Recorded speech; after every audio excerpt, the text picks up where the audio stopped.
Hi అండి. Welcome to Sreeveni vlogs. నేను మీ వెన్నని. బాలేదసలు. ఈరోజు మన ఈవినింగ్ స్నాక్స్ కోసమని ఆనియన్ కచోరీ చేసుకుందాం. దానికి 1 కప్ మైదా,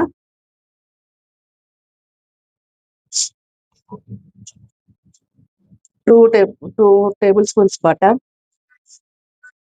బటరే ఏసుకోండి. అమూల్ బటర్. ఇంట్లో ఉండే వెన్న కూడా ఏసుకోవచ్చు. నేను అమూల్ బటర్ తీసుకున్నా. టేస్ట్‌కి తగినట్టు సాల్ట్ కొంచెం హాఫ్ తీసుకోండి చాలు. ఇప్పుడు దీన్ని మనం బాగా మిక్స్ చేసుకోవాలి. ఇప్పుడు మనం వాటర్ కొంచెం కొంచెంగా వాటర్ ఏసుకొని కలుపుకుందాం మనం. ఇట్లా కలుపుకొని మనం కొంచెం సాఫ్ట్ పిండిలా కలుపుకొని కొంచెం ఆయిల్ ఏసుకొని కలుపుకొని ఒక 30 మినిట్స్ రెస్ట్ చేద్దాం. ఇప్పుడు ఆయిల్ ఏసుకుని వేడెక్కాక హాఫ్ టీ స్పూన్ జీలకర్ర వేసుకోండి.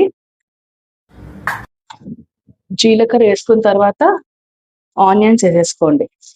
ఇప్పుడు ఆనియన్స్ వేసాం కానీ పచ్చిమిరపకాయలు వేసేసుకుందాము.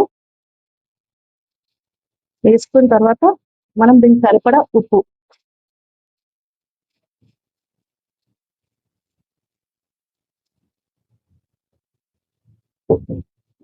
వేసుకుని అది కొంచెం లేతగా ఇప్పుడు హాఫ్ టీ స్పూన్ కారం పొడి. మీకు టేస్ట్‌కి మిర్చి కారం ఏదో ఎక్కువ తినేవాళ్ళు ఎక్కువ వేసుకోండి.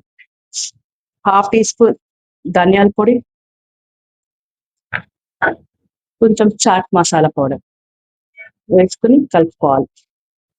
ఇప్పుడు కొత్తిమీర వేసుకుందాం. అయిపోయినట్టే, ఇంకా స్టఫింగ్‌కి కర్రీ అయిపోయింది. దించేసుకొని కంప్లీట్‌గా కూల్ డౌన్ అయిపోవాలండి. తర్వాత కొంచెంగా కర్రీ తీసుకోండి.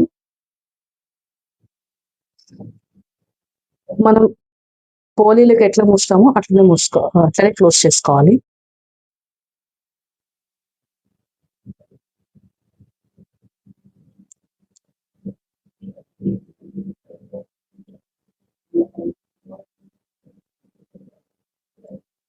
ఇట్లా క్లోజ్ చేసుకున్నాక